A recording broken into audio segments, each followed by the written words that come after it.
This is a kind of swelling filled with pus. It occurs in your breast while breastfeeding your child. So the main positive organism in this is Staphylococcus bacteria. This is checked by touching the breast.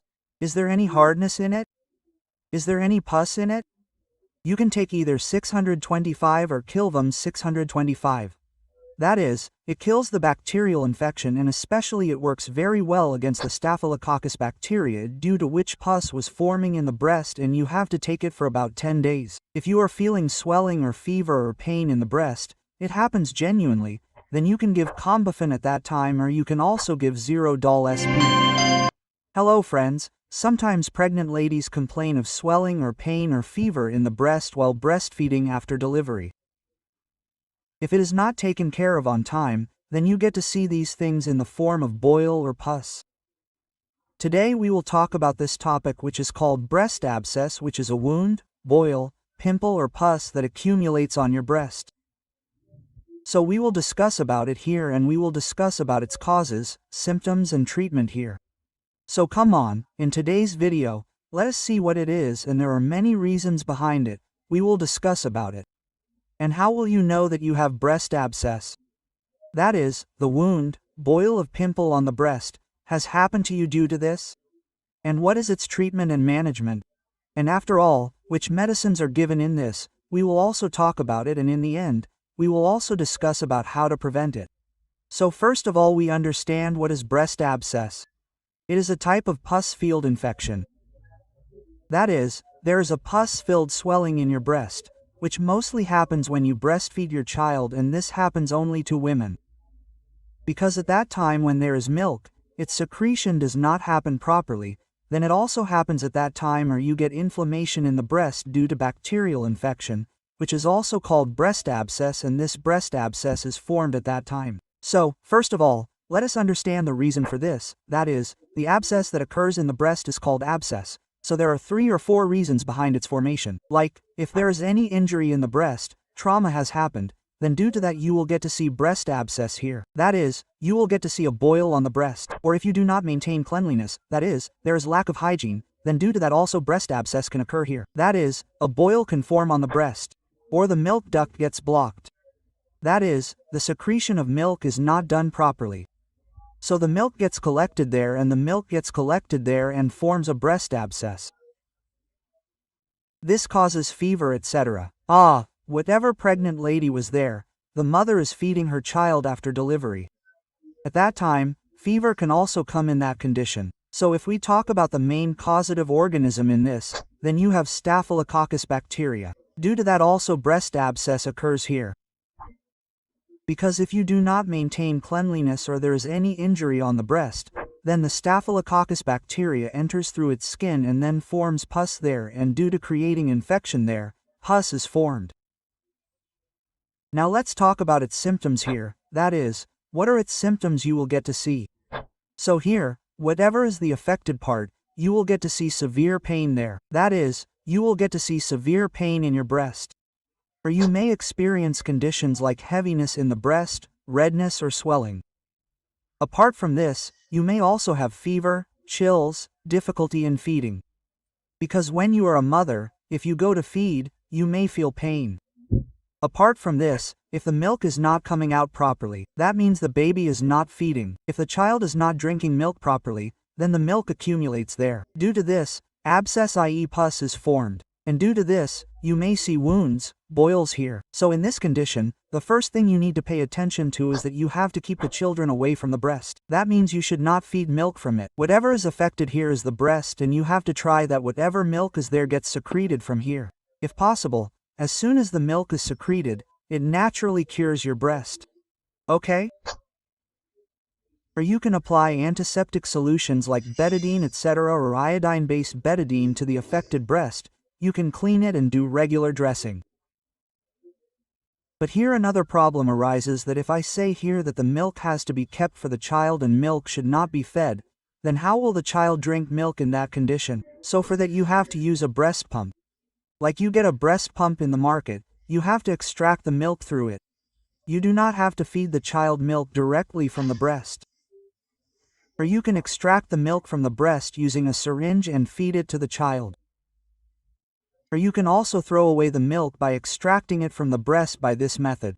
Because if milk continues to be produced in the breast, then the pus here will never be cured. So extracting the milk is very important. Let us now talk about its diagnosis. So let us understand how the doctor does the diagnosis. So first of all, your breast is physically examined here.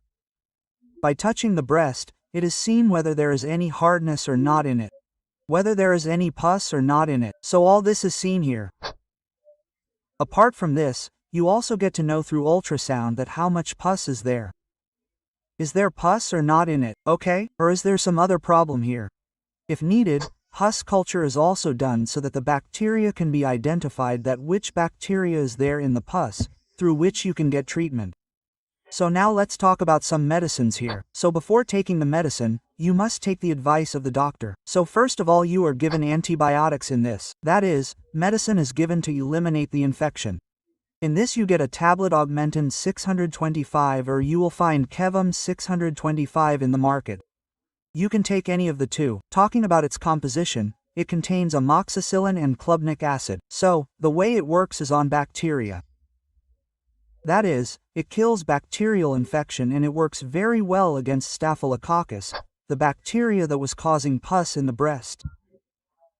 And if we talk about its dosage, then you have to take it twice a day. You can take one tablet each morning and evening, and you have to take it for about 10 days. If you are not able to find Augmentin 625 in the market, or you are not able to find Kevum 625, then you can take another medicine instead. Both should not be taken together because both are antibiotics. So apart from this, if you want, you can take a follow-up in which you have to give one tablet morning and evening. This antibiotic kills both gram-positive and gram-negative bacteria. Apart from this, if you are feeling swelling in the breast or fever or pain, which happens genuinely, then you can either give Combifan or you can also give Zerodol SP. Both are anti-inflammatory drugs and analgesics. So what will happen is that whatever pain there is will be cured. So either one of the two medicines has to be given, or you can give Zerodol SP or Combiflam. The dosage of both is the same. One tablet has to be given in the morning and evening. If we talk about the composition of Zerodol SP here, then you get to see aceclofenic paracetamol and seraptidopeptidase composition here, whereas you get to see brufen and paracetamol in Combifan. So you can give any of the two. Zerodol SP reduces swelling. It gives much more relief from pain and fever. And the seratiopeptidase present here helps a lot in dissolving the gas. If you don't want to give this medicine, then you can give Combifan, which is used a lot here for pain and fever. It is best. If you get it, then you can give it. Apart from this, you have to give vitamin supplements. Because the cells which have ruptured, to make them grow or to boost immunity, you can give B complex or you can give vitamin C tablet. Or you get a combination of both here in Bicosol B complex with vitamin C, so it is an immunity in the body. It increases its capacity and helps a lot in healing wounds. Talking about supported treatment, if antibiotic is given, then there is a chance of gas formation here. So at that time you can give any medicine containing antacid, like you can give Rantac, Pain 40 Omes 20, or you can give Sayurati. Talking about its composition, you get to see ranitidine, pantoprazole, omeprazole or Cyriadomperidone and rabeprazole in its composition. This is very good for the stomach because it is given along with any problem caused by anti-inflammatory medicine. Apart from this, if you have a serious condition here, that is, whatever medicine you have given is not getting cured, whatever medicine you have given in antibiotic is not getting cured, then you have to keep everything else the same. Supportive treatment or vitamins or pain reliever has to be kept the same. And apart from this, you have to give some injections here as well. In injection, you can take Icasink 500 mg and Monosep SP 1.5 gram here. In Icasink 500 mg, you get to see Emicasink, which is a very good antibiotic, and if there is fast swelling or more swelling, then you are given this medicine at that time.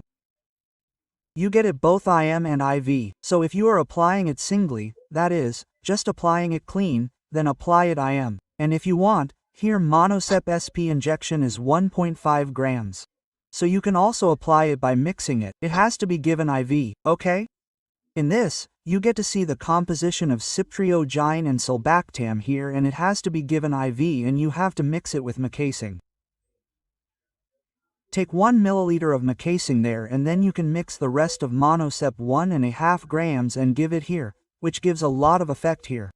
So give both of them mixed together. After this, if we talk about the treatment duration, then you should take all the medicines here for at least 10 days. Injection is needed here because if the abscess has increased, that is, the wound, boil, pimple has increased, then you may need injection at this time. So it would be best if you take injection in the beginning, because if you take medicine, then even a small wound will be cured, and if you take injection here, then it will be cured soon. Medicine means if you take tablet here, then you will not get cured soon. It will take some time to get cured. If you take injection, then you will get cured fast. So let's talk about its management and care. So whatever affected area is here, you have to give rest. Try there that there is no injury, etc. And here you have to give hot compressor, and in which you can apply hot water. That is, you can apply hot compress. If you apply it 3 to 4 times a day, then it is very effective. Whatever bra you are wearing, wear it loosely and give rest, wear bra here. Apart from this, you should express your milk properly and take care that milk does not collect there. If milk collects again, then pus will be seen here again. Or you have to keep hydration here from the blood water that forms here. You have to keep it dry. It is not that if pus is coming out from there, then you have to leave it like that. So you should not do that. You have to keep cleaning it by applying hot water, okay? If there is any problem in feeding milk, then you can use a breast pump which you get in the market, then you can extract milk from it and feed the baby here. Apart from this, you have to stay in touch with the doctor and keep consulting the doctor. Medicine has to be taken on time. Apart from this, you also have to pay a lot of attention to the lifestyle, because whatever baby is feeding from the nipple, that is, drinking milk, then you should maintain hygiene there. Apart from this, the thing to be taken care of here is that you should feed the baby by staying in the right position so that you do not have any problem in milk reduction. There should not be any blockage. Keep in mind here whether the milk is coming out completely from the breast or not. You should repeatedly extract milk from the breast. If the baby is drinking, then it is fine. If he is not drinking, then you can take it out and bury it in a cloth and throw it away. Apart from this, you have to keep the nipple clean and dry. Whenever the baby is feeding, you have to dry it after that so that there is no contact of water there and no bacteria can reach there. If you see any pus growing here in the nipple or any crack, then you can apply nipple cream for it. You can apply a treatment, like if you get metronidazole treatment here, then you can apply that as well. So let's talk now about when you should see a doctor. If you are taking these medicines and apart from this, if you see any symptom here, then you should immediately contact the doctor here. In which if your fever is going above 101 Fahrenheit degree, then you must contact the doctor at that time. If you see any heaviness or severe pain or redness in the breast, then you must contact. If your child is refusing to drink milk, then you should also contact the doctor. If you are getting yellowish or yellowish discharge in the milk, then do not feed it to the baby and contact the doctor from there, and then you should follow the doctor's suggestion. Apart from this, if you are not getting relief in 2 to 3 days after taking the medicine given by the doctor, that is, you are not completely cured but just not getting relief, then you can contact the doctor.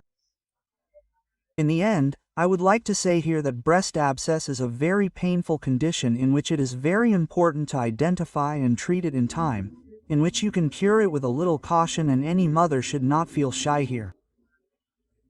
There is no need to show embarrassment here. There is a need to get treatment here because later this wound here will also spoil your breast. So friends, this was the complete information about breast abscess. I tried to explain it to you in very simple language. If any woman is facing this type of problem, i.e. if a new mother has given birth to a baby, then in that condition it is a matter of taking a lot of care. Because many people get such a condition, so let's end today's video here. And yes, do not forget to subscribe to the channel, because here you get accurate and easy treatment related to health. So let's meet in the next video. Till then, stay healthy, keep smiling, stay safe.